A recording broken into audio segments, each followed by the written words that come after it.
Are we good? Good morning, beauties. Welcome to my weekly live stream. This is my weekly wanted or don't series, which is basically like an anti-haul and a will I buy it series mixed in together, given my own name and done in a live stream format. So I do it in a live stream format so you guys can jump on in the comments. You can let me know what you think of everything that we're going to be talking about today. And we just have a big old discussion about makeup. It's a great time. Yeah, it's a safe place for you to let me know your opinion on what we're going to be talking about today. I don't really care if you say you hate it, if you say you love it. It's totally your opinion, and it's also a safe place for me to share my opinion. And if you're watching the replay, by all means, share your opinion in the comments box. If there's any information about any of the brands or the products or anything like that that I haven't mentioned or that you think the community might want to know or need to know, by all means, sound off in the chat and the comment box if you are watching the replay. If you are here live, let me know that you are watching in the comments box. And I think that's about it. I think that's all we need to talk about before we get started. I will share my Instagram screen with you just shortly. As per usual, I'll let you know that I do follow a number of pages on Instagram. They are mainly Kat and Haley that run the channel Beauty News here on YouTube. They have an Instagram page. It's called Beauty News Official. I also follow Trend Mood for any gaps in the information on the Beauty News page. And I also follow Indie Makeup Spotlight, which is run by Amy from the channel Amy Loves Makeup here on YouTube. And she solely focuses on indie brands, so like single person owned brands or like not owned by a corporation. Anyway, we first have Stevie has joined us in the chat. Good morning to you, beautiful. I hope you are having a fantastic Sunday morning. Okay, let me go ahead and share my screen.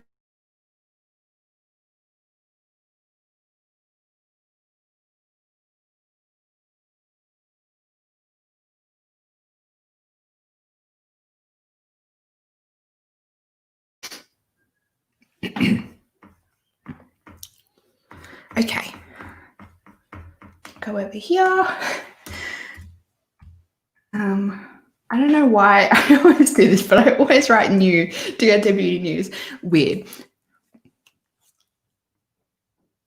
Okay, and it seems like my internet is a little bit slow today, so you'll have to bear with. It might be a little bit laggy when you are watching the YouTube. Unfortunately, I'm not quite sure why it's a bit laggy, but I've just noticed that it seems to be a little bit slower than normal today. So scrolling all the way down to, I don't want to talk about this, but it's new, so we have to talk about this. This is a new product from Lana Lips, and it is the Lip Water Watermelon product. This is their best-selling liquid lanolin lip water, now with a juicy holographic watermelon tint. Does it smell like watermelon? I'm assuming that it smells like watermelon, and I'm not about that life. I am not about that life. You guys know, all of you that are here live, you know how much I can't stand watermelon. So this is not for me. I will say it looks like a pretty color on the lips. It's just like a slight color to the lips with a bit of glitter, but everything in this promo is indicating that it smells like watermelon, and I'm not here for that. We have Carolyn. Carolyn has joined us this morning as well. Good morning, beautiful. Okay, so I'm going to move on really quickly from that because, you know, I'm starting to feel a little bit queasy because watermelon makes me feel queasy. This right here is something that I am so on the fence about. I just don't know whether I'm going to pick this one up or not. I'm assuming that it's probably already sold out, but I am so on the fence about this. So this is the new palette from Melt Cosmetics. This is the She's in Parties 8-pan palette. So they've taken the She's in Parties stack, the 4 stack, put it in a palette and then added some extra shadows to it. I don't have any of the melt stacks. So for me, like I'm not going to be doubling up on anything. But I do think for those like diehard melt fans, I don't like how they keep taking the stacks and putting it in a palette, adding extra shadows. Just for those people that are diehard fans and have everything, they're going to be getting like half of these palettes are going to be double ups for those people, which I think is, I don't know, it's a bit shit of them to do that to their like diehard fans. Anyway, I'm going to jump on over to the Melt Instagram page because there are some swatches, and I think, you know, swatches is what we are all about. This palette is like my purple dream, but I don't know whether I love the Melt formula enough to buy this palette. That's why I'm on the fence, because I don't know, it's an all right formula. Is it the most amazing formula I've ever tried? Not really. So I don't know. I'm really on the fence with this one. I might wait until a sale to pick this one up because I don't know. I just don't want to pay full price. And if I am going to pick it up like straight away, I would much prefer to buy it through Beauty Bay than buy it from the Melt website. I don't know, I find Beauty Bay for us in Australia, it's a little bit easier to buy through them than the actual Melt website. They're just like international shipping stuff is, I don't know, a lot more reasonable in price, I think, and it's just easier. Just easier. And then if I want to buy anything else, I can buy from other brands while I'm at it. I've just got another page open with Beauty Bay just to see if it is up there yet. I don't think it is. Brands. They usually go to Beauty Bay a little bit later. Melt. I want Melt. Melt.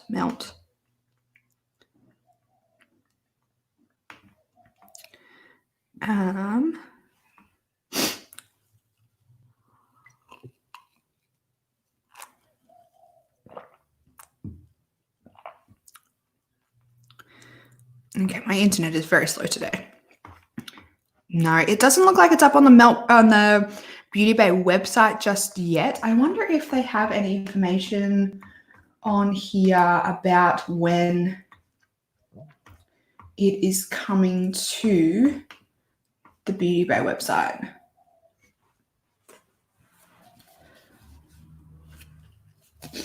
Okay, it says the 30th of June it's coming to Sephora, so I'm assuming that's probably when it's going to be coming to Beauty Bay. So, yeah. Not at Beauty Bay just yet, but I'm still on the fence. I'm not quite sure. I think the Melt palettes are a little bit overpriced for what they are, but I do really like it. It's like my purple dream, so you may see me buy this in the future, maybe not. I'm not quite sure. I think I'll definitely wait until it's on sale at this stage, because the normal, what are they? The normal size the other palettes through Beauty Bay are like £40, which is like $80, $90 Australian, which is pretty expensive for an 8-pan eyeshadow palette. So, yeah. What do you guys think of this palette? Would be nice in summer. It feels wrong looking at us. You have a very good point there, Carolyn. Carolyn says, it feels wrong looking at a slice of melon in the freezing cold here. Yeah, I think because Liner Lips has expanded into other countries, they really focus on like whatever's happening in the Northern Hemisphere nowadays. Was in stock last night, got an email. Sorry, that was on the Melt. Yeah, I think it definitely is still in stock on the Melt website, but just hasn't come to anywhere else just yet. Okay, we have some new products from Tony Moly. This is a collaboration with Tony Moly and the Minions. Looks pretty, but this one doesn't entice me. Oh, I thought you'd be all over it, Carolyn. I like the look of the Urban Decay one more. That's interesting that you say that, Stevie. Very interesting.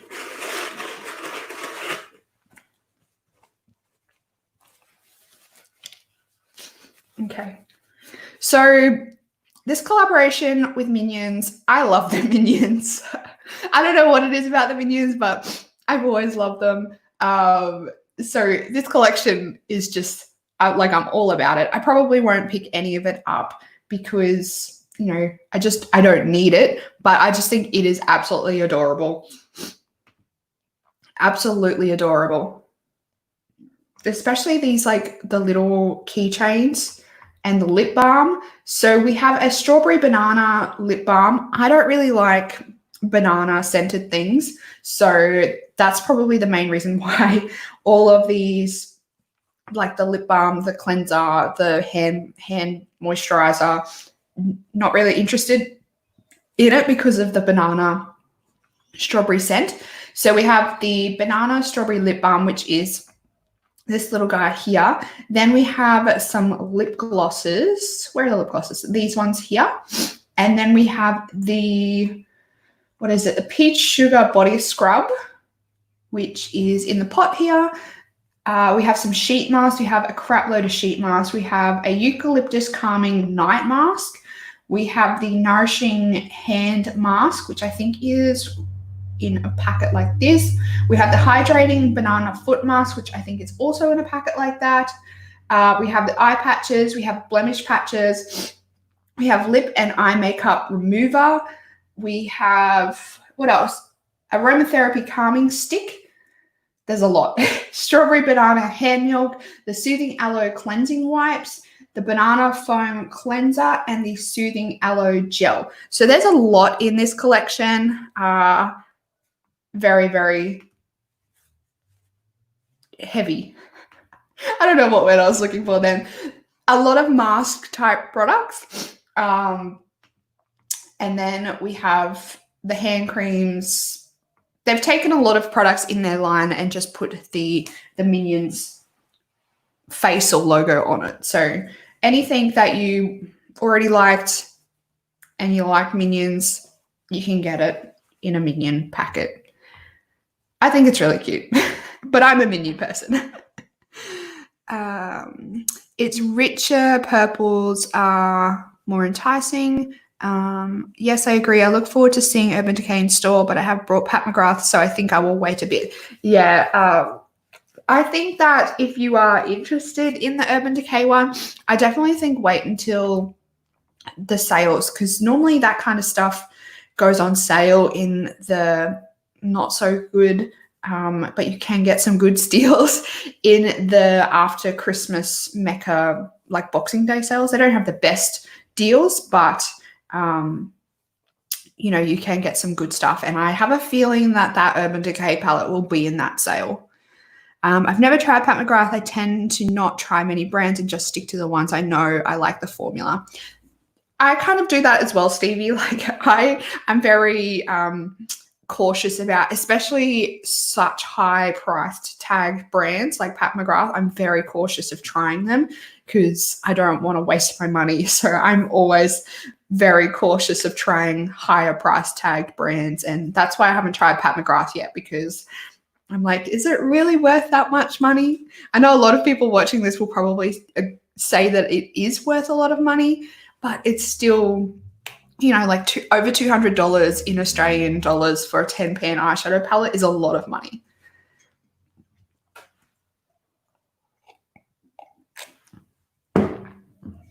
Okay, we have the latest addition to the minimalist line from Elsie Cosmetics.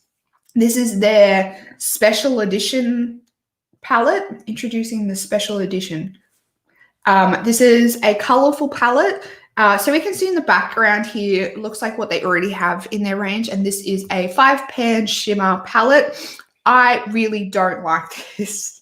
I think this is so stupid, especially when they say this is an addition to their minimalist line. I guess the packaging does look quite simplistic. The packaging looks minimalistic, but I just hate how they have these different size pans in here. And if you are trying to advertise this as a minimalist palette, I think that you should try and cram as much as you can in the one palette.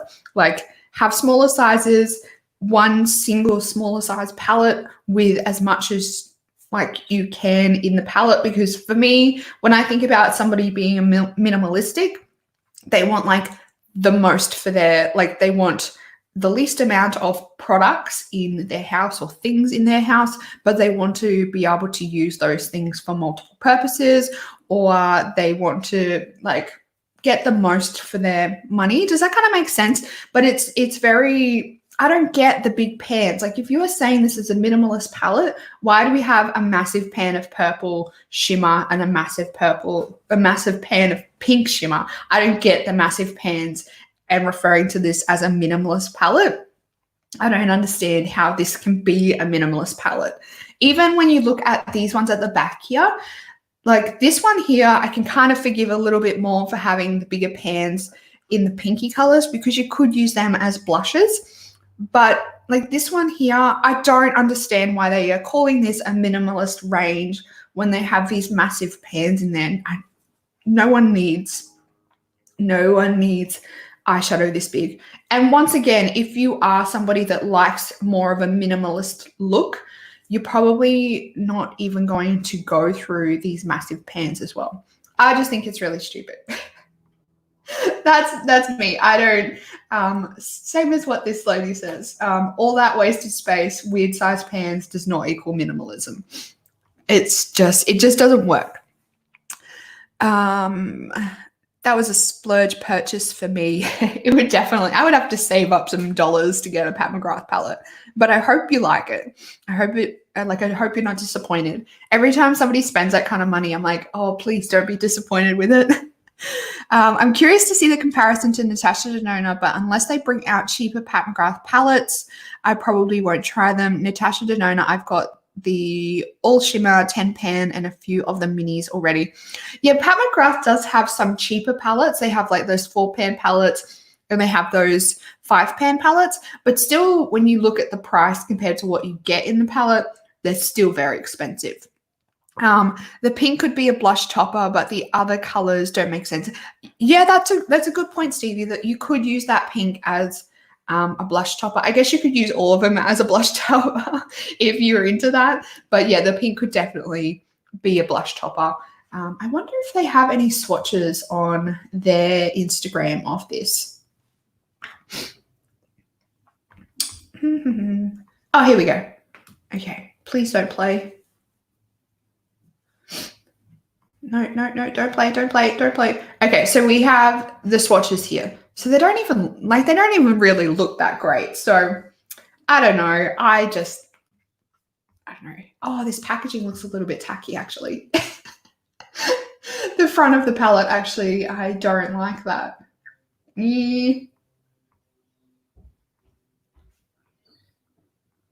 Yeah, okay.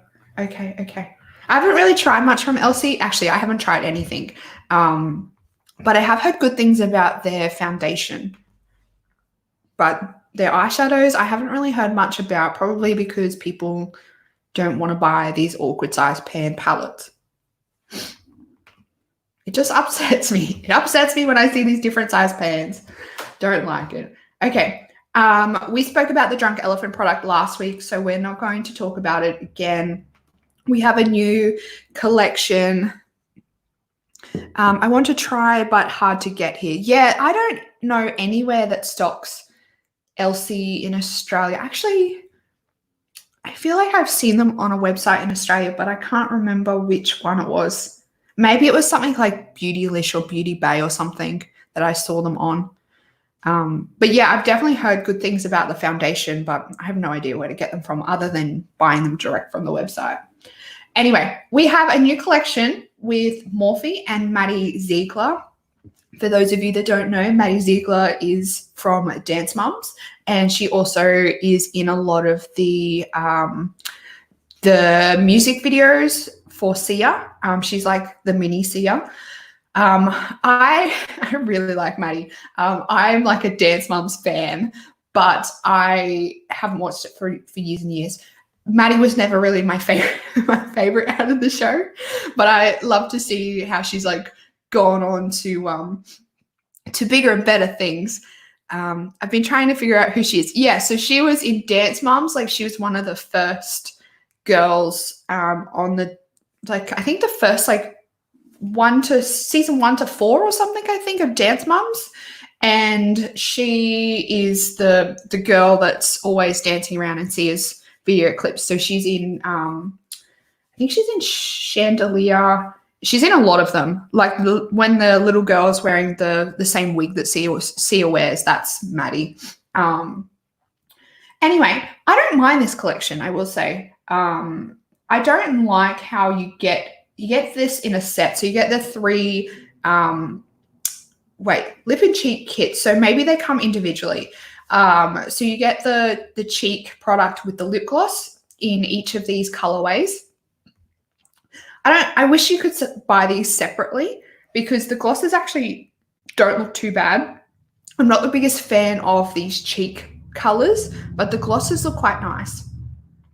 Now, the eyeshadow palette, I think, where did I see those swatch pictures? I think it was on Trend Mood. So we're going to be jumping around a little bit today because, I just want to show you guys the swatches and all the information that I've found on these products. So we might be jumping backwards and forwards a little bit, unfortunately. Where are they? Okay, here we go. So these are the swatches of the eyeshadow palette. The swatches, I think, actually do this palette or show this palette really, really well. They do look like they might potentially be either photoshopped or swatched wet and swatched over the top. Just by these few down here, they look like they've been swatched wet. But these colors here look quite nice and intense just based off the swatches. I don't know whether I really believe whether they're actually that good.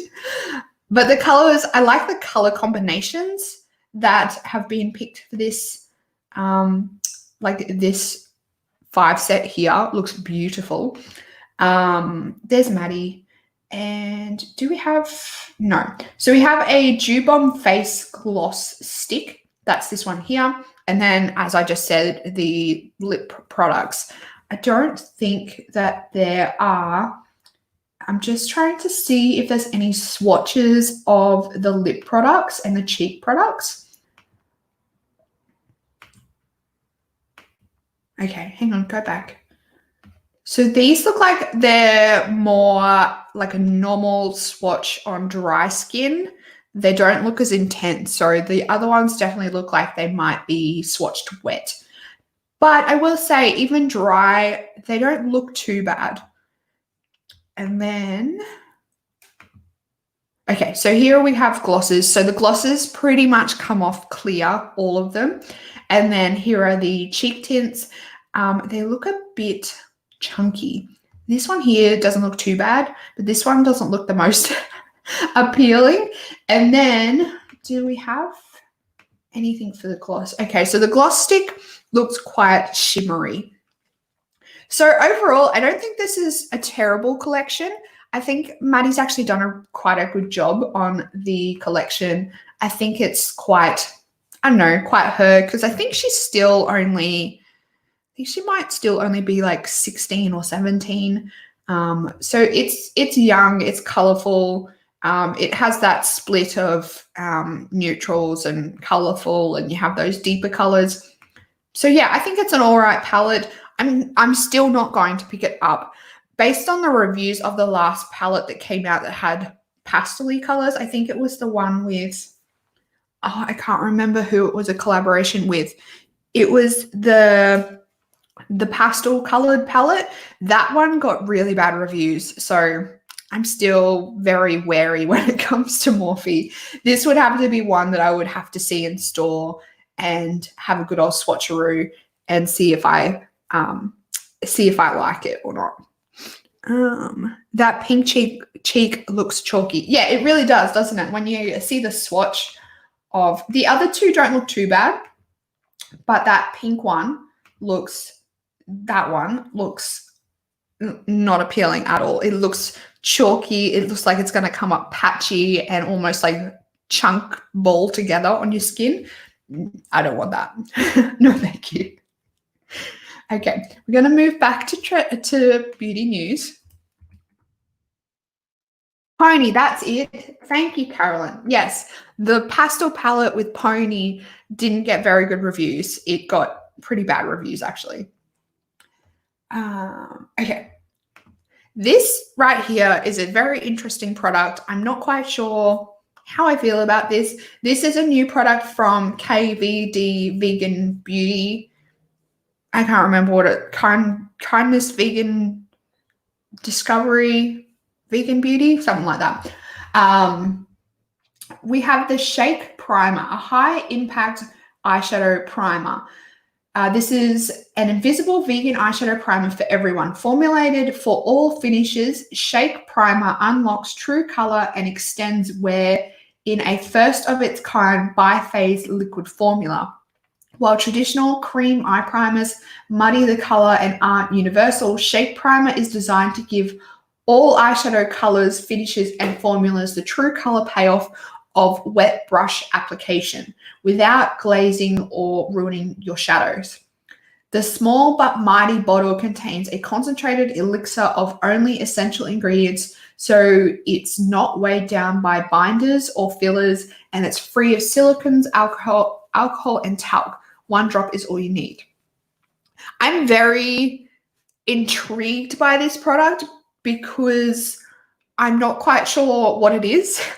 Firstly, and this blurb here like makes it sound like the most amazing eyeshadow primer that you've ever tried. So I'm kind of interested to feel the texture of this, see what it's like. I am wondering though, because it says it's a biphase product, whether it does have some oils in there. And I think if it does have oils in there, it's probably not going to be for those of you that have oily eyelids, and I don't know whether it's really going to do what it says it does if it is some kind of oil in there. Yeah, so I'm not quite sure about this biphase product, the fact that it's supposed to be an eyeshadow primer. I know they're tooting on about how it is not a cream product and that it's a universal color. Normally, people like to use cream type products because it does have that color in it, and it does it gives you kind of like a blank canvas. So if you have a lot of discoloration on your eyelids, if you have, like me, quite almost translucent type skin and you can see the veins underneath your eyelids, that's why people like to use a cream colored eyeshadow product, because it does block out that that discoloration, and it gives you like an even color, even playing field to start with for your eyeshadows.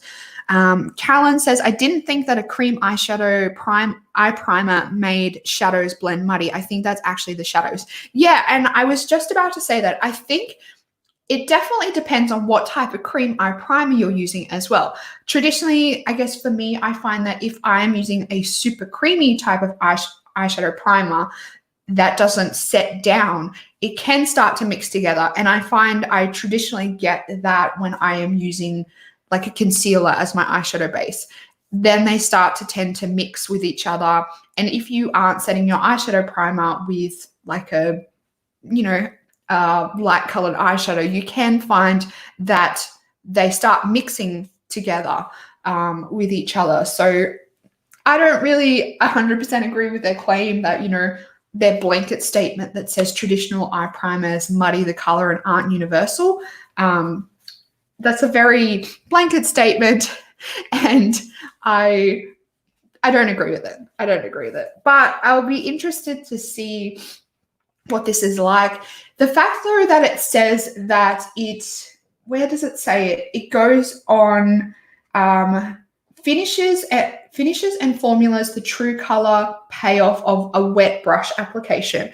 I don't know about you guys, but I don't want every single eyeshadow that I'm putting on my eyes to come off as if my brush was wet.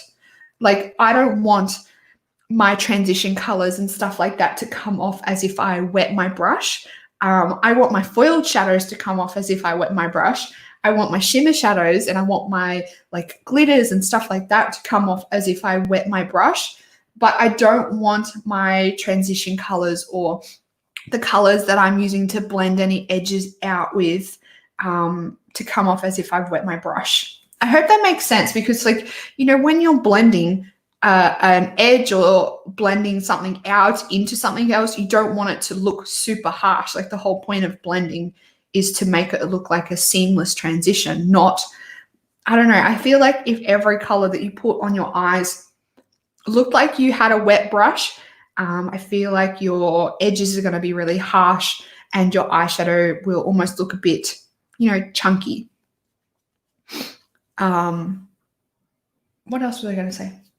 Yeah, I don't know whether this is going to make it harder to blend, because anytime I've ever wet my my shadows, it has just purely been to almost like press the shadow on or like wipe it on my lid.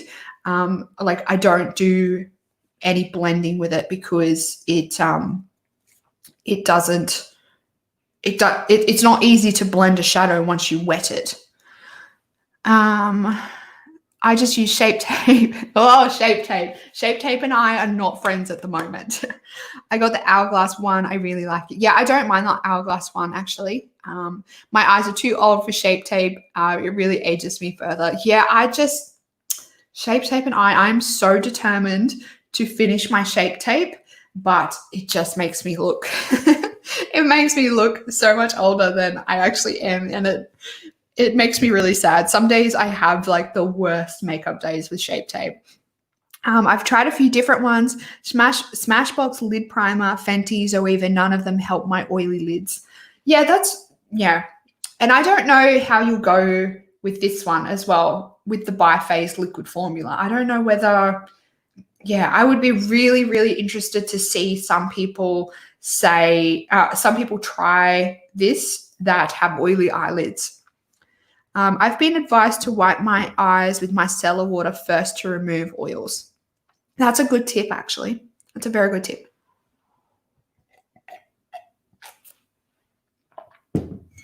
When does this come out? So this is going to be $22, which is hella expensive. What that's going to be almost $50 for this. That's a lot of money for a primer. I've got the Canvas one, or whatever it's called, from Tarte 2, and looking at P. Louise. Yet to find another concealer I like with coverage of Shape Tape. Yeah, it's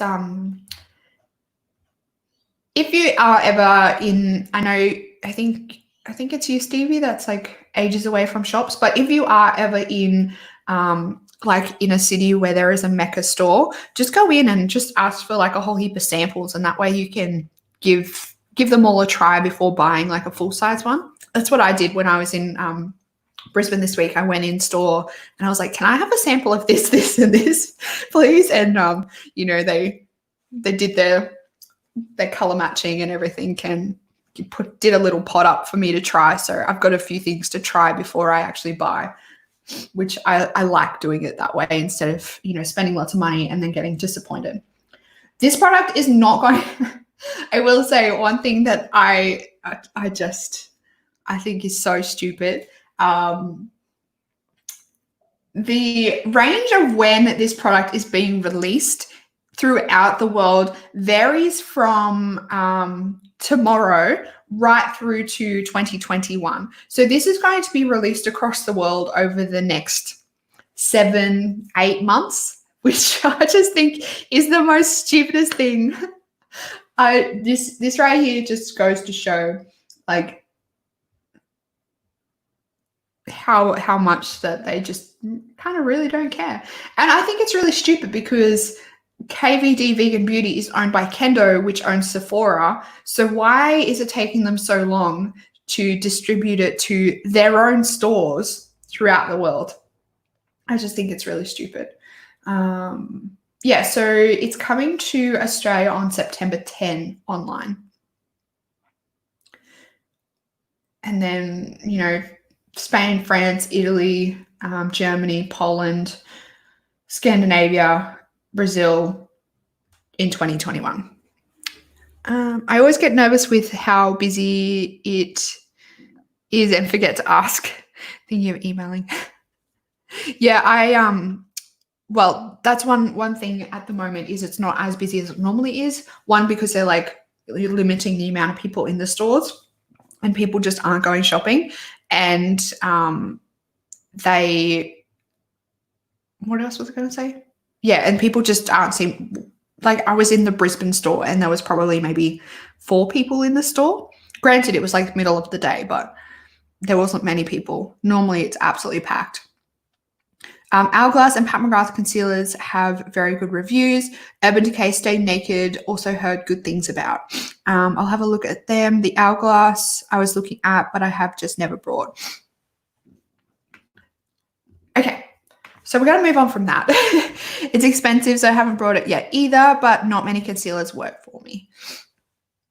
It's hard to find a good concealer, particularly when, everyone's skin is so different. It's hard to find one that works well for your skin. We have some new products coming out from NARS. Now, this is going to be a Japan exclusive collection. This is called the Zen collection. So we have 2 eyeshadow quads. Now, I believe the eyeshadow quads, the colors in here are brand new, but the lipsticks are re-promotes in new packaging, like new colored packaging. So the eyeshadow quads, to me, these are very Asian market type color stories, but they are really pretty. I will say, I'll give them that. They're very pretty, but they do look more on like the subtle side. So there's that. We can't really get this anyway, but I will say this color, Tulede, that's one of the colors that I'm currently trying to pan, and I actually really like it. It's a really nice formula. I think that these are their normal lipstick, not the Audacious formula. So just depends on if you like the Audacious formula or if you like their normal formula, because they're similar, but they are slightly different. I really like this white packaging.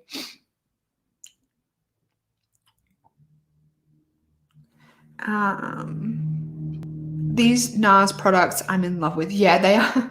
I really like the aesthetic of this white, but I know after a while the NARS packaging gets that weird, because it's that like soft matte packaging, it gets that weird kind of stickiness to it. And I don't know why, but some of my NARS products that have that like soft matte feeling, they've gotten that weird, I don't even know where it comes from, but it gets like this weird texture on it and it's really gross. So I'm wondering whether this would get the same thing. I don't know whether this is that soft matte packaging or whether it's just a clean like gloss on it. But it is white as well, so it's going to get very dirty. But it is nice. It's nice and sleek, but for makeup, it's going to get very dirty. I have temperamental skin, so I'm not really adventurous with my base products. That's fair enough. These NARS products are beautiful. Yes, they're so pretty. I love how NARS does the imprint in the bullet or on the bullet. Okay, I think we spoke about this a while ago, but it was just the picture. So we have more information about this. So this is going to be an extra dimension skin finish glow lighter. So this is like a multicolored highlighter. We can see it's swatched here. It looks quite nice in this photo, but I think in practice it wouldn't look really good. But this is going to be part of a limited edition collection. They're only releasing 1,000 units of this product. It's already sold out. I think it was only available in America or on the US website. MAC are going to be doing this limited edition small capsule style collection. It's part of their underground range, and they're only going to be releasing 1,000 of each product. And I think that this is ridiculous. I can almost guarantee that these are probably going to be coming out again at some point in the future. I just think the amount of money that they would have made off these wouldn't have really covered the cost of only making 1,000 of them. Because for those that don't know, like in makeup, the more you buy of something, well, it's just kind of general wholesale rule. The more you buy of something, the smaller or the lower the price per unit becomes. So if you are only buying 1,000 of one unit, so when I say unit, I mean like this little compact, if they're only buying 1,000 of those units, the price per unit is going to be higher than if they brought, say, 10,000 or 100,000 of these little compacts. In saying that, though, I think that these compacts aren't like they aren't specific to this collection. I think that they may have already had these, sitting in the back room ready for another collection. So they just utilize them for this. I don't know. I just think this 1,000 unit thing is stupid. And they potentially could have sold a lot more if they, upped it to say 10,000, or I don't know. They're really banking on that exclusive hype. Like the limited edition hype on this collection is real, and people are going to be going crazy trying to get the whole limited edition range. I think with these, they're going to be putting the number, but I think it's only going to be on the box. I don't think it's actually going to be on the product. So once you turf that box, your one of 1,000 is going to be in the bin. So I don't know. I just think it's stupid. I'm not about this limited edition collection stuff, and I can almost guarantee that this is going to be coming out again at some point in the future in, say, a Christmas collection or something else, and people are going to be furious if they re-release this. There's going to be a massive, massive uproar if they re-release this at some point in the future in another collection. But I reckon they're just kind of, doing some market research, but making the customer pay for it, if that makes sense. So you pay for the product, and, we'll get the feedback through people online, and then maybe, release it in a bigger collection at some point in the future.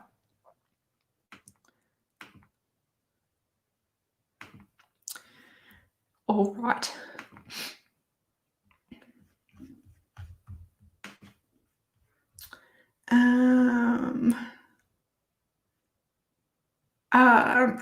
This isn't new, but I will mention it.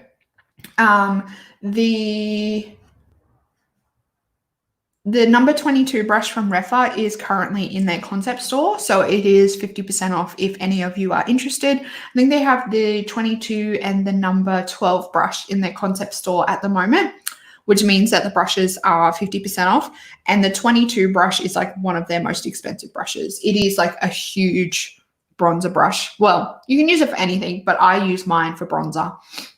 You can use it for bronzer, powder, blush, whatever you want to use it for, but it is a big brush.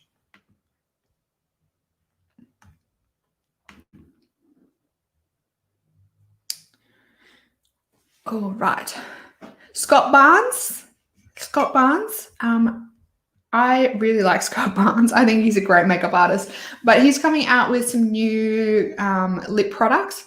So we have the Flossy Glossy lip gloss and the Lip Fetish mattes. So we have, how many are in each range? I don't want to count them. 8, 10, 12, 13 bubble. Oh, it says it right there. Oh my gosh. We have 13 shades in each. I could have just read it up there instead of counting them. They are, typical gloss colors, typical matte colors. It looks like there's some that have almost duochrome shifts in the glosses from what I can see here. And these matte colors, so it's like a liquid lipstick kind of formula.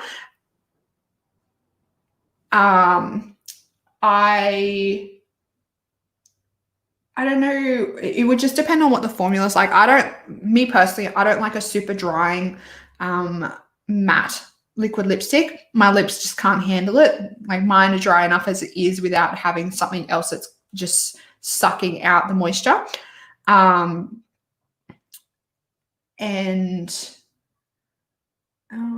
this arm looks this arm looks a little bit photoshopped. I don't know, it looks a little bit awkward.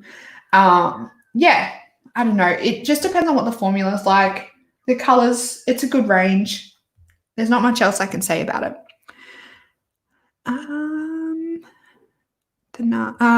I loathe Scott Barnes as a person. Never look at his stuff. Interesting. He does have I don't know what the right word is. He does have like an interesting personality and the way he like presents himself.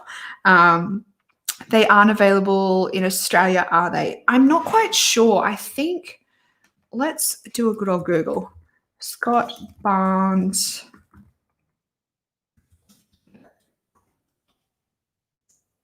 I only know him through his videos with Tati.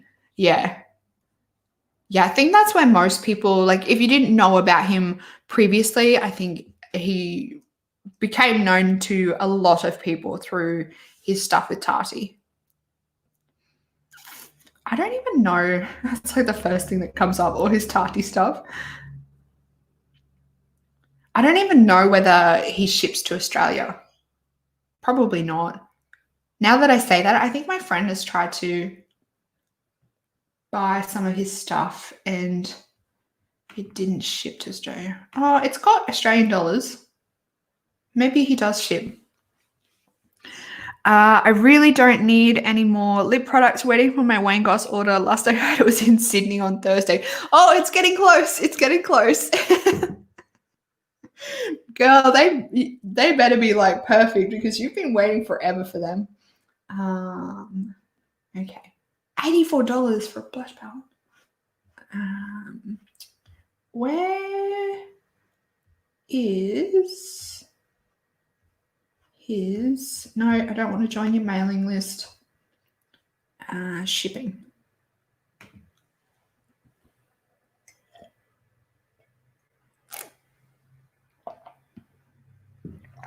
Okay. International shipping, $15 flat rate. So it's not too bad, but, you know, not the cheapest international shipping I've seen. But compared to others, I wonder if it's... I mean, that's not too bad if you make a big order. $15 is not too bad, but it does work out to be like $30 Australian. My Pat McGrath palette hasn't left America yet. Oh, man. I would be so impatient with that stuff. In fairness, I think you've been waiting almost like over a month now, haven't you, Carolyn, for your lip products? We have a new product from Linda Halberty Cosmetics. This is their new Infinity Glam palette. Now, this really snuck up on me. I checked my emails one day and there was an email saying, you know, new release. And I hadn't even seen it on their Instagram yet.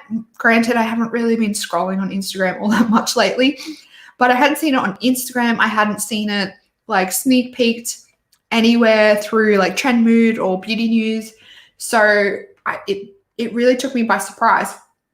This has already launched and I'm thinking that it may possibly be already sold out because there are some diehard fans of Linda Halberty, but it's just a neutral palette with some shimmers in there. It's a very pretty palette and I think it complements the other Infinity palettes that they already have in the range, but not anything special, to be honest. And I will say palettes like this, Linda Halberty has a bad habit of doing these like giant pans. I would really like to see her bring out palettes with smaller pans and put more shadows in them or halve the size. So cut these down to the smaller size and, you know, make it half the size or a quarter of the size, or make the same size and put more shadows in it. I just think that they're too big. They're way too big. And like the Infinity palettes, I think someone is more likely to go through, but the like I have the Spectrum, is that what it's called? The Spectral palette, and the shadows are huge and you're never going to go through those shades. You might go through like the pinky ones, but the other ones you're never going to go through. Unless you're a makeup artist and you're using this like on every single client, even then it's going to take you a good while to get through the palette. But I think that there'll be a lot of people that will be buying this because they just love Linda Halberty. I think mine took about 10 days for a shipping advice and another 3 weeks to get here, fast in comparison to Beautylish. 2 months, almost 2, ordered when they released early May. That's crazy. Is that a face palette or an eyeshadow palette? Both. So it is, I guess, traditionally an eyeshadow palette, but I know basically everything in her lineup she uses multi-purpose. So you can use it as eyeshadow and blush and highlighter. And I think the original Infinity palette, Linda Halberty always uses it to do her eyebrows. Like she uses it all over her face. And I think that's one reason why they do the bigger pans, because they do promote the products to be multi-purpose. But I just don't think we need the pans to be this big. You can still fit a blush brush into an eyeshadow palette pan. That looks like a ton of blush, yeah. Eri Perez has 30% off in Australia. Interesting. I've never tried anything from them before.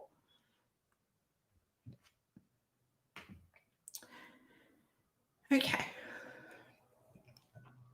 Next, we have a new collection from Nabla, and this is the Miami Lights collection. So in this collection, we have the glitter palette, which is this one here. We have the skin bronzing, skin glazing, which is this lot here. So the skin bronzing, these are these 4 pans, and then we have 2 new shades of the skin glazing. We have the Shine Theory lip gloss, and the Cupid's Arrow in black, which I think is one of their new, it's an eyeliner, but it can also be a lip liner. It's like a multi-purpose kind of lining type product. So these skin bronzing products, I think that these are going to be really popular because I know the skin glazing products are super popular. So I think that these are the first bronzing type products that Nabla have come out with in this formula. And then we have some new shades of the skin glazing. I wonder if we have some swatches. End of financial year sales everywhere. Yes, definitely. There's so many sales going on at the moment. This eyeshadow palette still gets me every time. No swatches. Oh, maybe, hang on. Let me check this one. Okay, we have some swatches on the eyes of the glitter, but no swatches of the other products, unfortunately. But yeah, I think that those skin glazing products are going to be super popular because the products they already have out in that range are already popular. They're starting to get me the end of financial year. Been avoiding so far, but willpower is slipping. Yeah, I've been avoiding them like the plague. Especially it's my husband's birthday on Tuesday, and I have been really bad this year. I actually need to go birthday present shopping today, so I've been avoiding buying things for myself because I need to buy things for him instead. I got to up my wife game and go get some birthday presents for him. We have some new products coming from Sigma, and this is some new complexion air brushes. Now, these are 3 new duo fiber brushes. We have the contour blush duo fiber brush. We have the F80 Air Flat Kabuki, and we also have this one, which I can't quite see what it says. Tapered Buffer, I think it says. So these are a new duo fiber formula from what I can see in these brushes. They already have these shaped brushes in their range, but these are a luxe duo fiber brush. I really like Sigma brushes. The ones that I have in my collection, I've had for years and they're still going strong. They are a little bit more expensive than most kind of lower end synthetic type brushes, but I think that they're really good brushes. They wash up really well. They last pretty well. So if you do want to make the investment into like I guess it's kind of mid-range brush brand, I think that they're worth it. Makeup equals happy wife, happy life could be his present. Oh, yeah.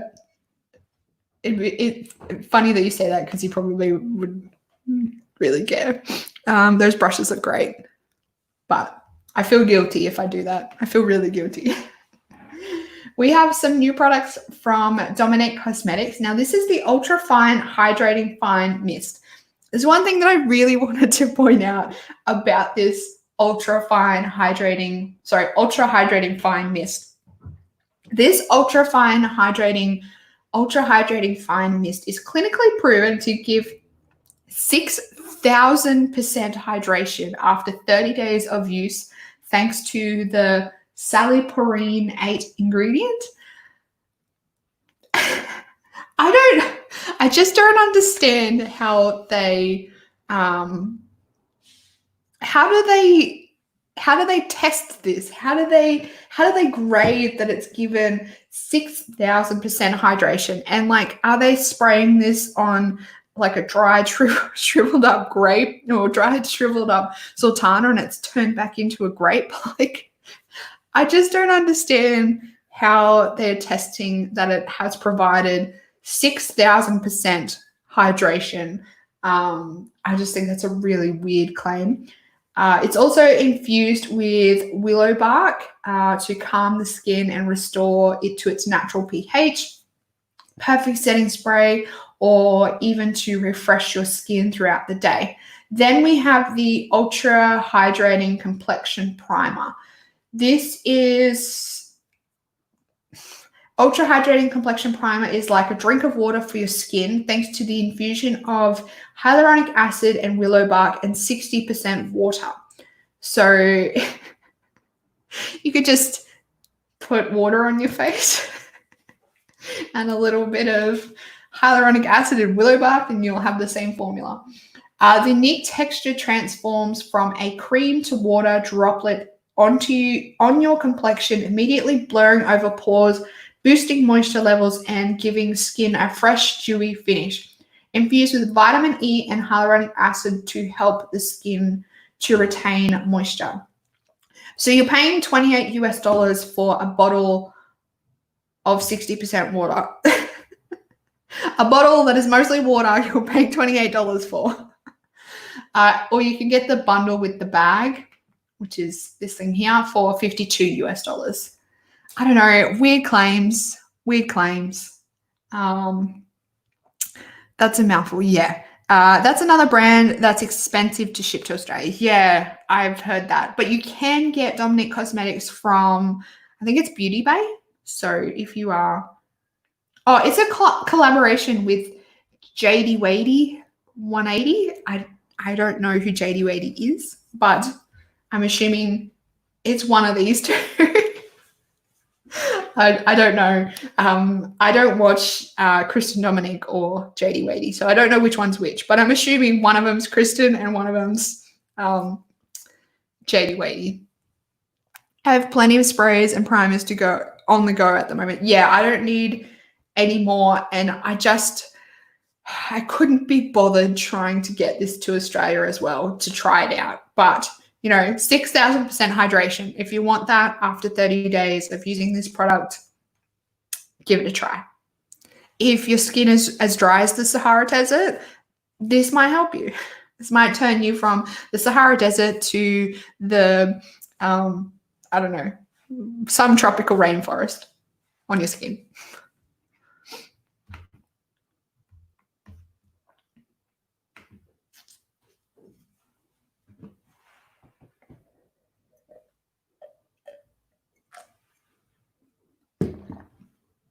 Okay, new product from Fourth Grade Beauty. This is a bi-phase serum.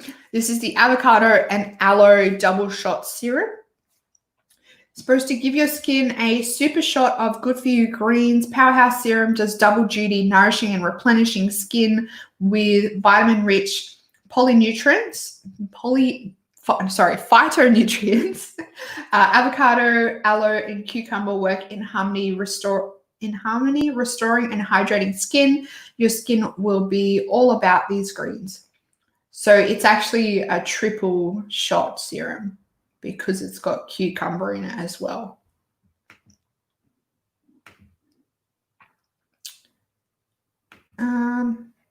Cool. Yeah, you shake it, it mixes. You put it on your face. It's $14 US. Yeah, I don't know. It doesn't sound like that great of a serum, but I guess if you've ever found that your skin responds well to like cucumber, aloe vera, or I guess avocado oil, I guess this would be a good, more budget-friendly version. May as well just keep up our makeup points and go with Hourglass or Tatcha. Yeah, exactly. I'm kind of agree with you there. Speaking of setting sprays, every brand and, their dog or their sub-brand seems to be bringing out a setting spray at the moment, and Charlotte Tilbury is no exception. She is coming out with a new product in her Airbrush Flawless range. This is the Airbrush Flawless Setting Spray. Weightlessly primes and sets for up to 16 hours. I would like to put that to the test. 16 hours for the every day. It's supposed to instantly lock in your look on the go with my travel size setting spray for makeup magic that looks just applied. So this is a travel? Wait, maybe this isn't new. This delicately scented, long-lasting, next-generation setting spray is a magical beauty amplifier inspired by the smoothing, pore blurring effects of my world-famous airbrush makeup family. High-performance formula works in harmony with your complexion-perfecting foundation, concealer, bronzer, and powder to create a weightless veil of hydrating goodness and a flawless-looking look. Flawless-looking finish. No melting, no fading, no creasing. Okay. Setting spray to have a magic matrix of complexion-enhancing ingredients from smoothing aloe vera to hydrating Japanese green tea to aromatic resin. Okay. Delicate, uplifting, fresh floral scent. Okay, so it might be heavily scented, hydrating and fixing. Okay, the ultimate airbrush makeup fix. So this is going to be $20 US, so like $40, $50. But it says up here about travel size. So I'm not quite sure what size this actually is. Let me see. Is it available? Available now. Okay, Charlotte Tilbury. I just want to see how big this product is, because if it's only quite a small bottle, then it's not a good price at all. I lost my Mecca position. Oh no! Now this could be nice, but I wanted to try the green one from Eri Perez next. My daughters have dropped down over ISO 2. I was 100 points off level 3, and now I'm level 1. Yes, I think it is new. She hasn't had that in her range before. Yeah, my Mecca status is maintained until December, so I have plenty of time to. Mind you, I don't think I'm going to maintain the level because I don't think I need to. But, go away. Sorry, I have all my pop-ups because I like to save as much money as I can. So I use all the plugins to get cash back and get discounts and everything. So I've always got a lot of pop-ups when I open things up. Where is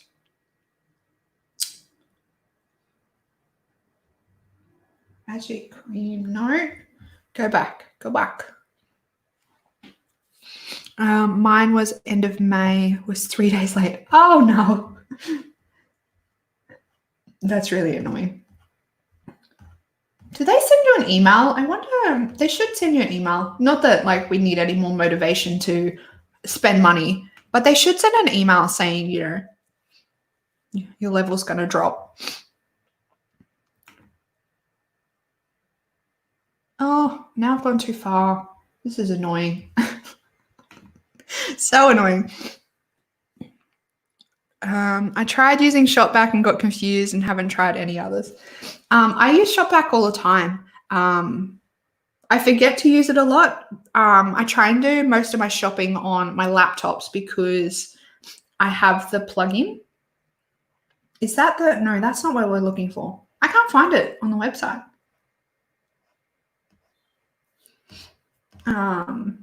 Yeah, I always forget because when you use it on your phone, you have to go through the app. So I always forget like what brands are on it and whatnot.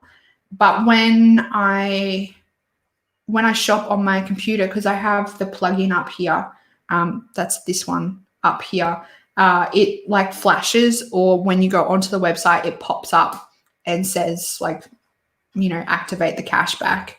And then it just goes into your account. Well, not into your account. It goes into your Shopback account, and then you have to put your details in and they deposit it back into your PayPal or your, I haven't actually got my cash back yet, but I've saved like, well, I've not saved, but I've made, I think like over $100 just by doing my normal shopping and using the plugin. And then I have Honey, but they always pop up when they have codes and stuff. So I have the Honey plugin, I have the Shopback plugin. Sometimes I think on my other laptop I have the frequent flyer plugin. So I try and, you know, get everything I can when I'm shopping. And I just try and use my laptop to do as much shopping as I can because it just pops up whenever I'm on the website. We spoke about this collection last week with Besame, so I'm not going to talk about it again because there's no swatches or anything. I don't think I got an email, but I check Mecca every Tuesday for the new stuff. Oh, that's too dangerous for me. I check sporadically the new stuff, but I don't look every week because that's just too dangerous. Mecca don't, but Sephora do. Click on the new tab at the top. Okay, let's check that.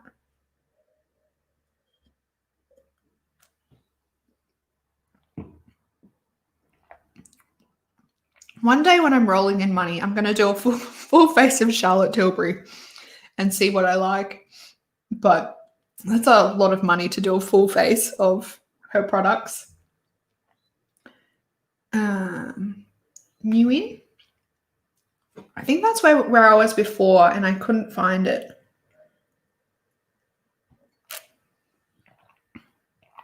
She's adding a lot of products to her. Oh, okay.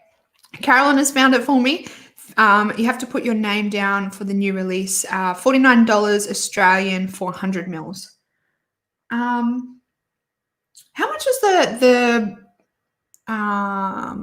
Hourglass one was 70 for let me Google it. Not Mecca. Hourglass setting spray. I put setting spray in the search field and found it. You're a genius. I didn't think of that. Yeah, this one. So it's 77 for, I don't know how much, I don't know how big this bottle is. I think it's 120 mil, 110 mil.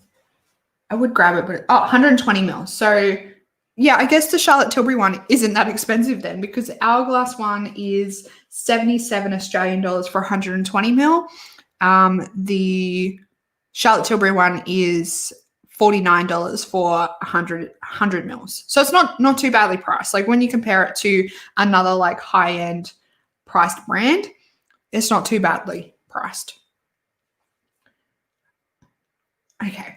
Moving on to a new collection from Tarte, we have 2 new sets of the Juicy Lip Gloss Trios. So these are like a balm type product in a ultra shine shades to click and tint. Okay, so it's like a clicky pen. I don't really like clicky pen type products, especially lip glosses, because if you click too much comes out, and you put too much on your lips, then you've got like excess product on the tip, and it gets like one big mess. So I don't really like click type products when it comes to makeup, because it's really easy to overdo it and it just turns into one big mess. Okay. This, I was kind of excited about this, but then I saw the swatches and I was really disappointed. Love Tarte, but these I don't really see why when they've got lip quench. Yeah, that's really good point. Kind of doubling up on products in their range. I'm getting close to being able to do a full face of Charlotte Tilbury. Oh, I'm a little bit jealous. So these are some new eyeshadows in the Makeup Geek range. Their new soft focus eyeshadow range. These are all, I guess, pastels, you'd say. The swatches are underwhelming, I will say. They're really quite underwhelming. Some of them, like Peach Smoothie, I believe was already a color in their range. I think Bellini may have been as well. But, they've just recently switched from their round pans to their square pans. So I guess that they are still kind of bringing back some of their old ones in square pans.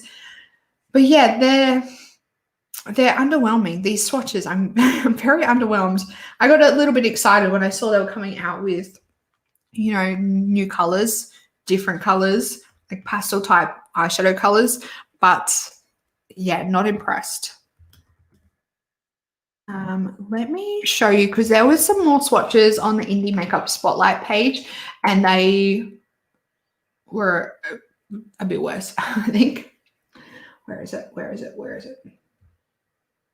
No, not that one. These ones. These are the swatches that I saw, and I was like, oh, yeah, these are the swatches. I'm not really impressed. Not impressed. This is supposed to be mint, and it looks like mustard khaki here. It's probably a little bit of the lighting playing a factor in not making them look good, but not impressed. Not impressed. Where did we get up to last week? Okay, let's talk about this one. Okay, a new brand that I haven't heard of before.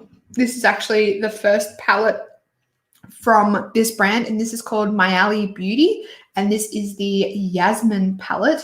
I actually really quite like the outer packaging on this palette. It's very pretty. Wait. Hang on. Okay, hang on. I've just got to do some investigating. This looks like it might be Blush Tribe rebranded.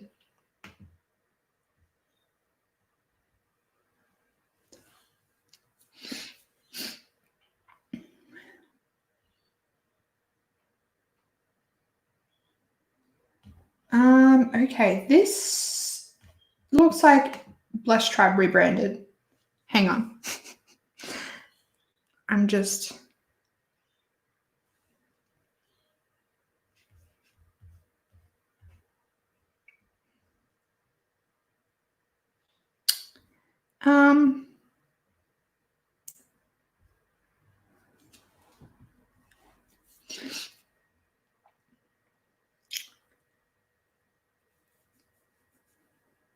Okay, this is definitely...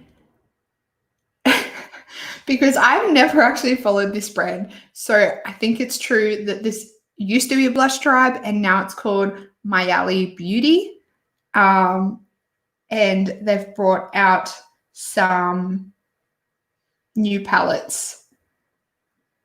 I don't know how I feel about this because they did this massive thing where they were closing down and got lots of, I don't know, they did a massive like closing down sale and said that they were shutting their business, but they're technically, I guess they have kind of closed their business, but they've changed their name, and they were saying that they were going to be, I think they said somewhere that they were going to be starting a new business, and people were asking what it was going to be, and they said that it might not necessarily be makeup or something like that. Turns out it's makeup. It's like the same thing, but just a different name.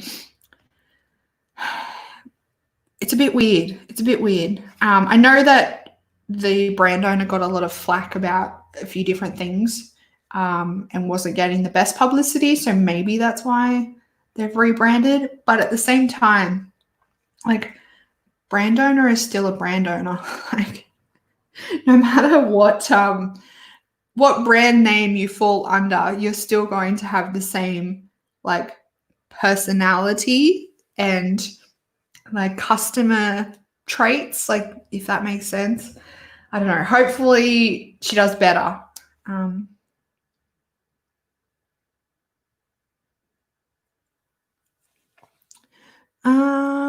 I'm getting... I just want to try the airbrush filter from Charlotte Tilbury. Yes, the powder. This sounds so good. Are we back? Maybe it's just my end. I lost you for a minute. I don't know. Are we back? Did we have problems? Everything looks good for me. I don't know. Maybe, I don't know. Let me just make sure. Yeah, it looks like everything's on for me. So hopefully nothing's going wrong. All good? Okay, wonderful. Yeah, so I don't know how I feel about it was a bit shady how they decided to close and then they've reopened and renamed their Instagram brand, and I don't know. The new palette from Shay J Cosmetics. This is the Van Life palette. I don't know. I don't have much to say. It's not really jumping out at me. This brown here doesn't look the best. The neons look a bit patchy, a bit chalky. The orange and the blue, I think, are the best ones in the palette. I just like when people do that. It makes you wonder why they've done it and if they are honest. Yeah, that's what I mean. Like, it's kind of like, why did you change the name of the brand? What are you trying to hide? Yeah, I don't know. It just seems a little bit sus. I don't know. It's a bit strange. I am so excited for this. I am so excited for this. This is a new color coming out from the M Cosmetics Color Drops Serum Blushes. I promise you, I'm going to try this brand at some point this year. This color looks beautiful. This color looks so beautiful.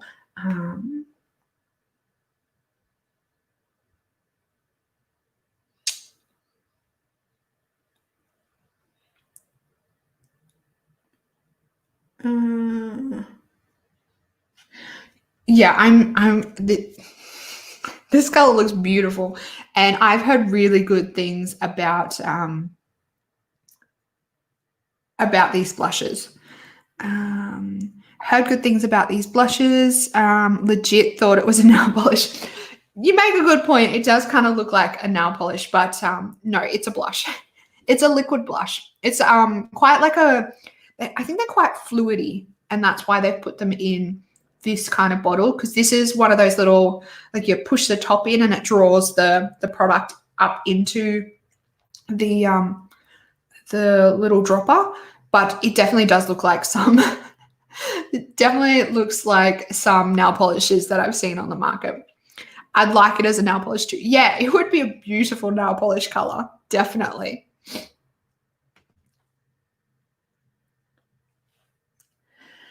Okay. We have some new products from Alamar Cosmetics. This is the Birthday Suit Liner and Lip Gloss.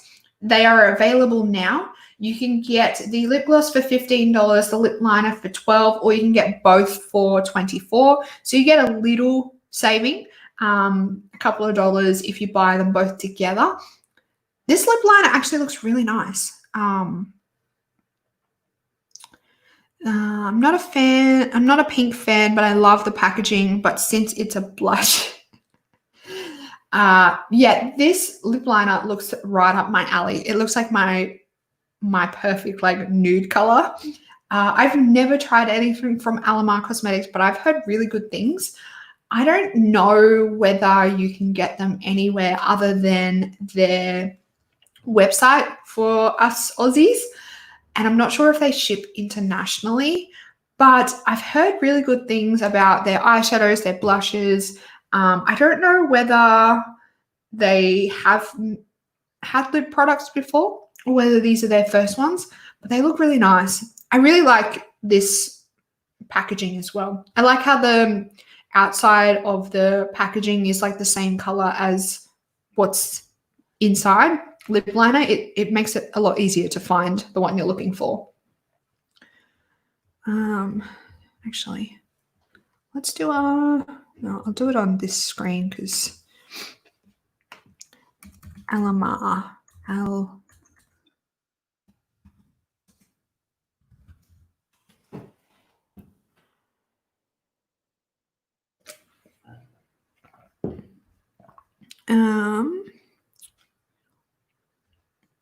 No, it looks like they're only stocked on their own website, and I'm wondering whether they ship internationally.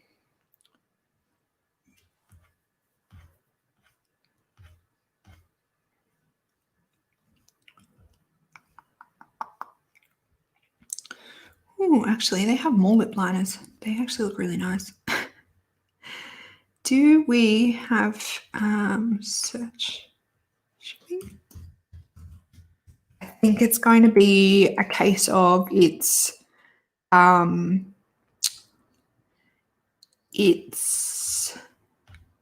based on like the amount that you have in your cart, not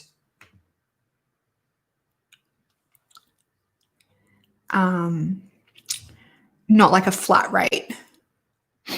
Oh, wait, no, they don't ship internationally at the moment. Well, that sucks. They don't ship internationally. I'm into lip liners. Hopefully we'll be able to report on Wayne Cos ones for you next Sunday. Fingers crossed, fingers crossed. I was so keen to get some Kat Von D lip liners in the Sephora sale, and hardly any are on sale. I hate it when Sephora Australia puts things on sale and it was only like certain colors, not like the whole range. That drives me crazy when they have their sales. We have some new liquid lipstick colors coming out from Menagerie Cosmetics, and these colors actually look really nice. I like all of them. It would just depend on the formula, whether they are like super drying or whether they're just a comfortable formula. But I think all of these colors are beautiful. One thing I will say about Menagerie Cosmetics is their international shipping is insane. So I hope one day they are able to,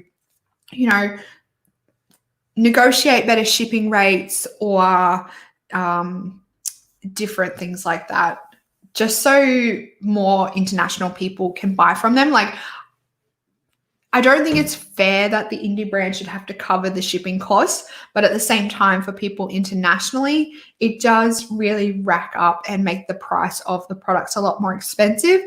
So it's kind of like, it's a fine line. Like, I don't think that they should have to foot the bill, but at the same time, if they do want to get that international market, sometimes they need to cover some of the cost to entice more people to buy. Because I know a lot of people really want to try the brand, but it costs a fortune. I think Menagerie Cosmetics is one of the highest international shipping that I've seen. It's like $60.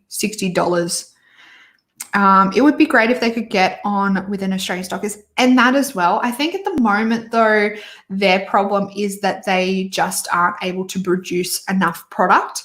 I think the amount of sales that they make on their website, they're just able to meet that demand. If they were able to get with an international stockist, that would be amazing. Even like Glam Rate is pretty good from what I see. They do a lot of stocking of indie brands. So if they could get on with someone, or even some other kind of international stockists that are able to cover the costs a bit more. I think Glam Rate is a little bit more reasonable when it comes to shipping internationally. So yeah, even if they found someone like Glam Rate or some other kind of indie brand stockist that it's a bit cheaper to ship internationally through, that might be a better way for them to go. Oz just needs more beauty brands. I agree with you 100%, but I think it's hard for Aussies because I don't think there's that many places in Australia to manufacture beauty products. I think that might be why we don't have that many Aussie brands. But there are indie brands that do it themselves. But if you want to do it on a global scale or on a big scale, I don't think there's that many places that manufacture beauty products in Australia. You'd have to go overseas and ship it into Australia and then ship it out. Okay. I'm not going to talk about this because it's black and white. We'll talk about this one. So this is a new shade coming out from Beauty Bar Baby. The brand name gets me every time. But this is like a purple duochrome shade. It's launching this Saturday, so it's probably coming out, or it's already out or coming out in the next couple of hours. It's a pretty color. I don't need to buy it though. Then we have, we've already spoken about that palette. We have, we've already spoken about them as well. We have a new shade coming from Divina Cosmetics. This is Moonlit. It is a silver color. It is very pretty. Very, very pretty. Have any of you tried any eyeshadows from Divina Cosmetics? I personally haven't. I just haven't, made the purchase. But I know there's a lot of indie makeup reviewers on YouTube that speak very highly of them. This is a new palette coming from Alien Cosmetics. This is the Fairy Frolic palette. Not the best photo of the palette. I'd like to see some swatches.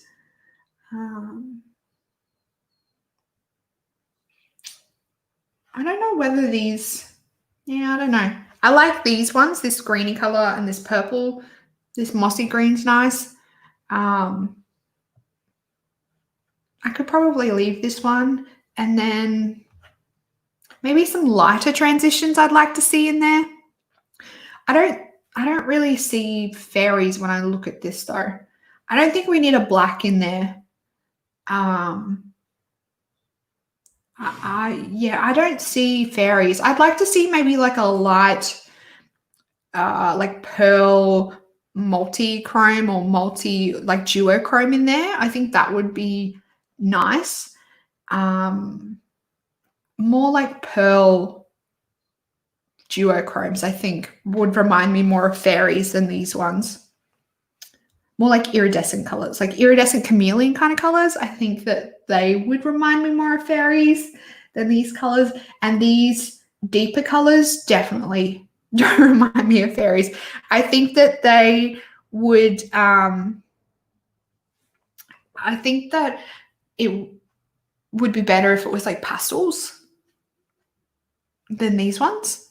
I think that would remind me more of fairies than these. Looks like a random colored Colourpop palette. Yeah, it does a bit, doesn't it? Doesn't remind me of fairies. Sounds like you need the Urban Decay Violet palette. Oh, I'm going to swatch that palette for sure, but I don't think I need to buy it because I have so many purple palettes in my collection. Oh, and the Lethal Cosmetics After Dark collection is now live on their page. This palette is beautiful. Very beautiful. Oh, you can buy them in a bundle. Interesting. I'm going to buy some more stuff from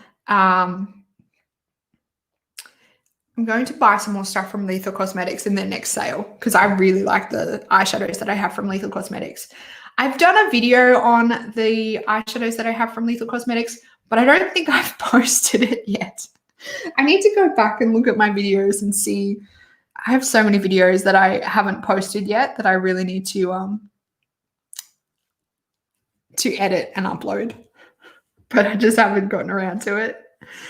It has that duochrome that you just spoke of. Yeah, I think that the Urban Decay Violet palette represents fairies better than that palette does, better than the Alien one does. I just don't see fairies when I look at it. I see more like, I don't know, like Whomping Willows or something. I don't know. Definitely will be checking it out when it comes to Mecca. Get over, Tina. We want to see your videos. Oh, it just takes me so long to edit like videos with looks, so I just avoid them. You should see my library on my computer that I edit on. It's getting out of control. I have so many videos, and then it gets to the point where I'm like, are they even relevant anymore? So I'll have to edit them and add them into my like weekly schedule as just like bonus videos for you guys. I will get around to it one day, just maybe not anytime soon. Let me get rid of that one.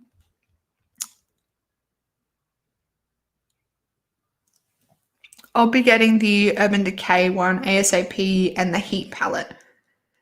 The Urban Decay one, that was it? It was sometime in July it was coming to Mecca, wasn't it? Or was it 30 June? I can't remember. We only spoke about it. A lot has happened in a week. Let me check the post again. Where is it?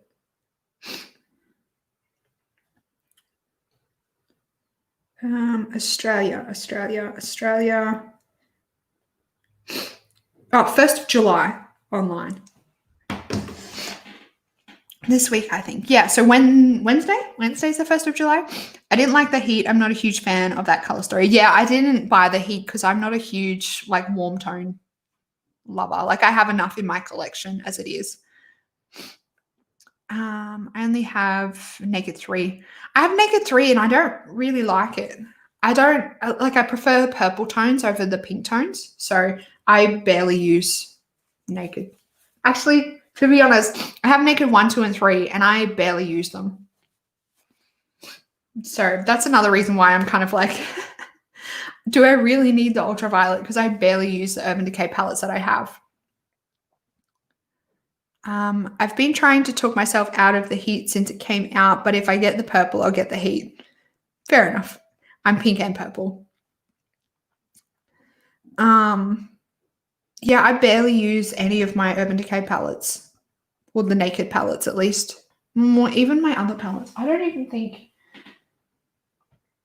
I'm trying to think of what other Urban Decay palettes I have. I think it's just the Naked ones. Oh, I think I have the Kristen Leanne palette too.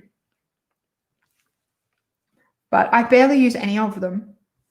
I just don't grab for them. And I find my problem with the Naked palettes is I just feel like there's not enough mattes in there. My Urban Decay Back Talk palette is one of my favorites. Yeah, I heard good things about that palette, but I never picked it up. Probably be the only palette that I would use a fair bit out of their lineup.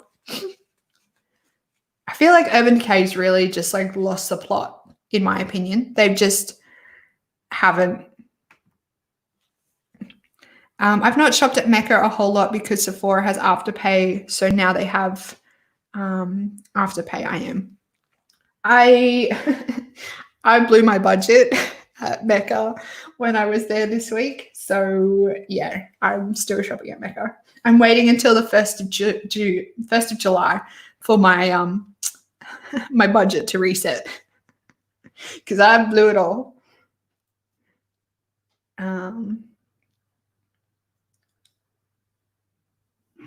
I have the Kristen Leanne collection. I have never used the bigger palette because I love it. I actually really like that palette. I just haven't used it in ages. I think the colors in there are really nice. Like the shimmers in that Kristen Leanne palette, I think they're some of the best Urban Decay shadows that Urban Decay have done.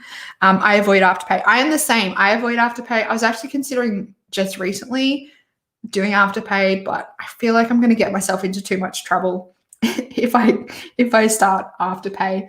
It's going to be a slippery slope.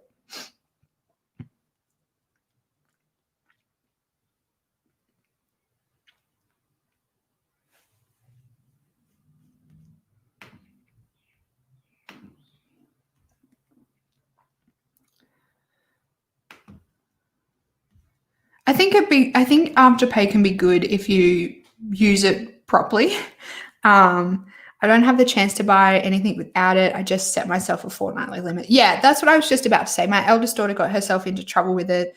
It's taken her ages to learn to budget. Yeah, I think if you're not if you're not strict and not that way inclined, it can get you into a lot of trouble. But I think for people that have inconsistent incomes or get paid like monthly or fortnightly, I think it can be good.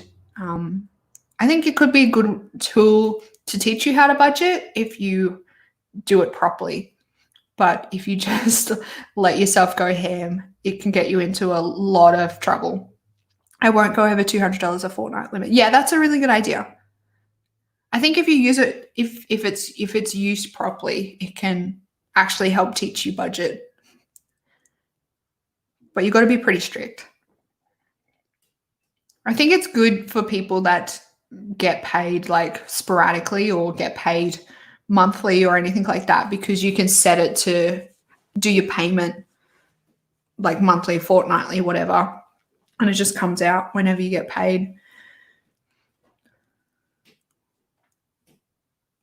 But I've never done it. I've never actually afterpaid, so I don't even know how to use it or how to check out with it. Yeah. But it's good that a lot of websites offer it nowadays. I think it's a good tool if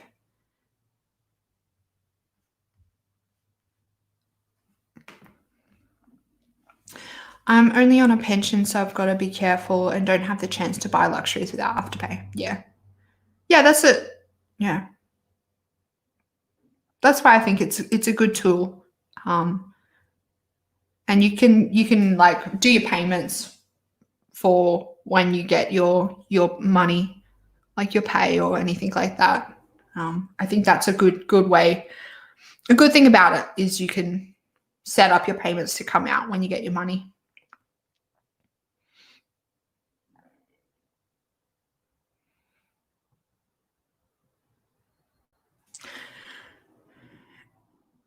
Every second Monday. Alrighty. I think, hang on. Whoop.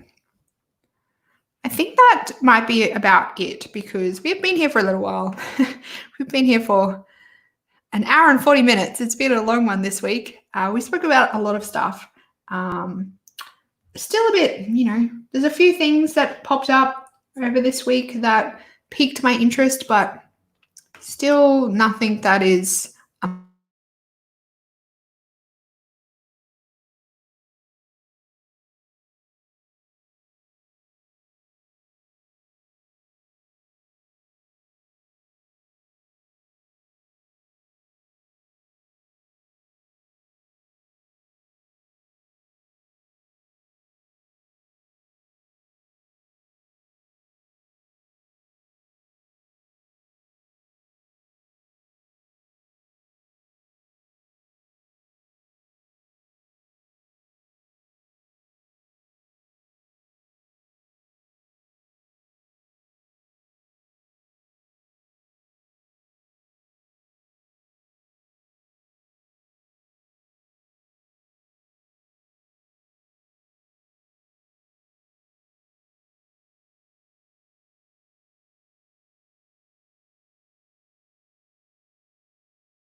okay.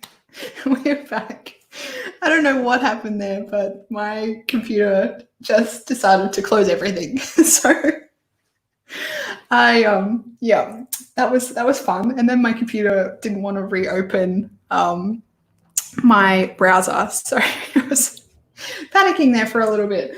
Anyway, what are you guys saying?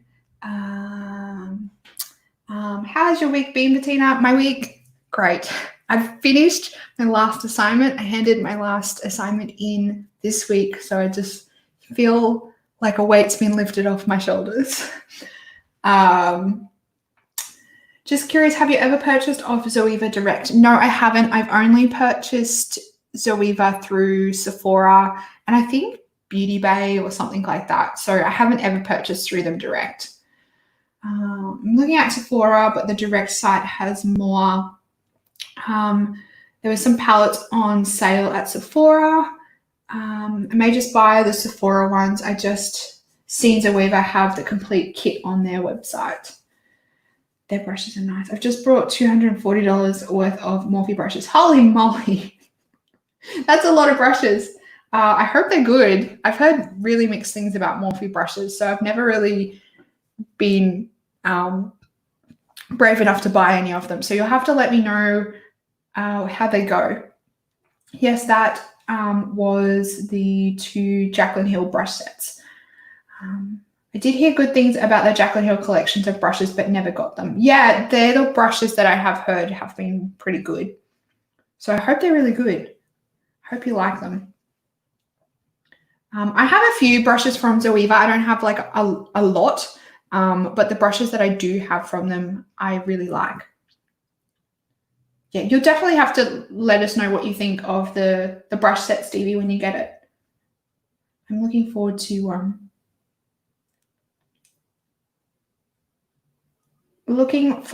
to hearing your thoughts. It worked out for the 2 sets the same price as 1 large set, so I grabbed them. Haven't used them yet. Oh, I can understand why you got the 2 then, if it was the same as 1 large. I'm at the point now where I just buy like individual brushes because I have so many brushes that I just kind of pick and choose like what I want now. They look really good though. Yeah, I've heard pretty good things about that particular set. Other ones, not so much, but that particular set I've heard good things about.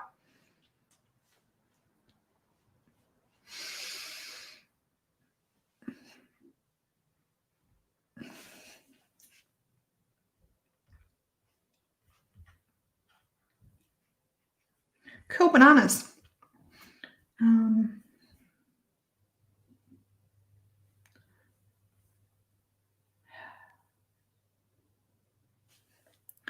Say nearly 40 brushes. I've never had a full brush set, only tart ones. That's a lot of brushes. Mind you, in saying that though, I probably have more than that. I love buying brushes, so I'm always like on the hunt for new ones.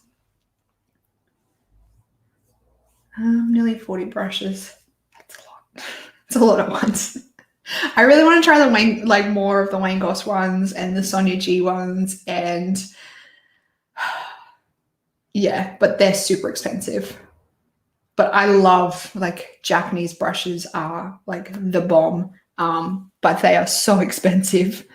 But they're just beautiful on the face, so beautiful. I'm going to separate and put some in my kit and some in my personal. Yeah, that's a really good idea. That's a really good idea. I put some of the brushes that I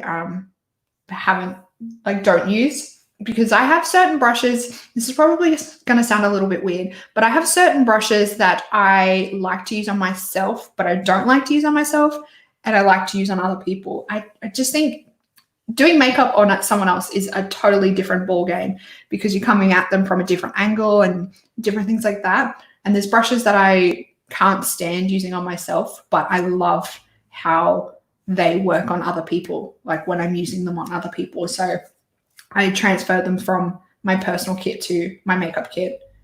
And yeah, they work really well on other people. They did a 50% off. That's what I got them. Oh, 50% off, such a good deal. I wish Mecca did that. Could you imagine? That'd be the day. I believe Jaclyn spent 3 years making those brushes.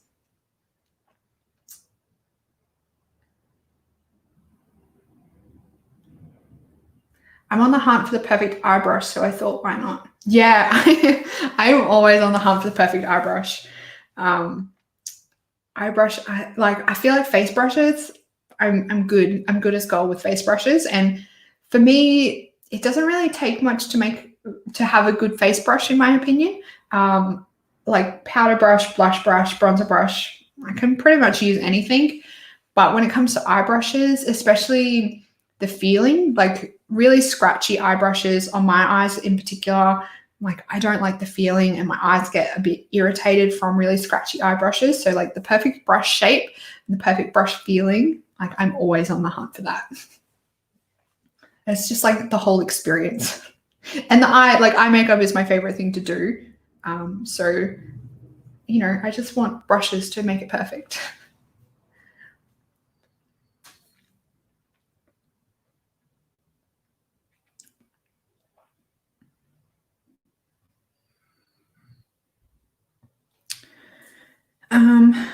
Face brushes, I like the Manicare glam ones, but my eyes are super sensitive and weird shaped, so I'm particular. Yeah, I'm a little bit the same. I like smaller, like more detailed brushes, and I feel like they're more easy to use on more people than like really large brushes. I've never tried the manicure brushes, but like I said, I don't need any more face brushes, so it has to be pretty special and spectacular for me to buy another face brush. That's why I don't buy brush kits anymore, because I already have too many face brushes, so I just get eye brushes. Small pencil brushes are my favorite. Oh, I love a good pencil brush. Love a good pencil brush. My favorite kind of brush is probably like kind of like a tapered blending brush. I really like brushes like that.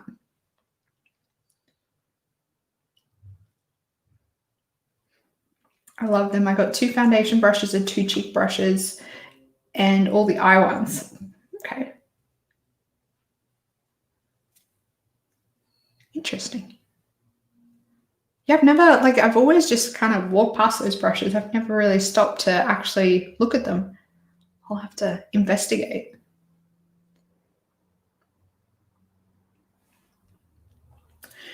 Alrighty. I'm gonna have to, we always like talk about brushes, so I'm gonna have to do a brush video at some point.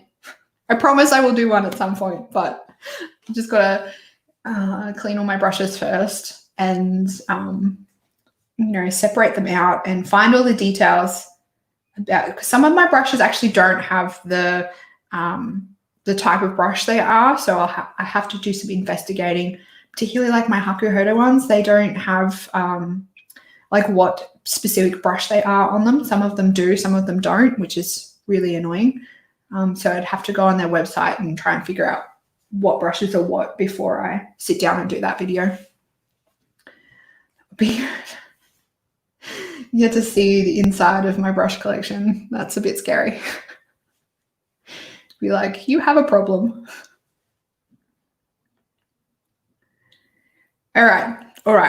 I'm going to go now. We've been here for almost 2 hours. And like I said earlier, I need to go do some birthday shopping. So I'm going to go now, guys. I hope you have a fantastic rest of your Sunday. If you're watching this on the replay, hope you have a fantastic week. Let me know down in the comments box, if you are watching the replay, your thoughts on all the stuff that we discussed today, whether you're going to be picking any of the bits and pieces up that we spoke about. If you are here or you're watching the replay, make sure you give it a thumbs up. And if you do want to join us live one day and you want to get notified and all that jazz, make sure you hit the subscribe button, and that way you'll get notified and the thing will pop up in your subscription feed and let you know when we're going to be going live. But it is always 9 a.m. Australian Eastern Standard Time on Sundays. Same time, same place, every Sunday. We are here, we are chatting. So come and join us. Can you imagine if Mecca ever did a big sale? Price line have sales at the moment. Oh my gosh, that would be amazing if Mecca did do a sale. Even if they only did like 10, 15% off, that would be amazing. I reckon they would almost sell out if they had a sale. Mecca needs a sale. Yeah, they've started doing sales, but they're not the best. Have a good week, everyone. Have an amazing week. Stay safe, stay healthy. Make sure you look after yourself. And I will see you next week. Goodbye, everyone.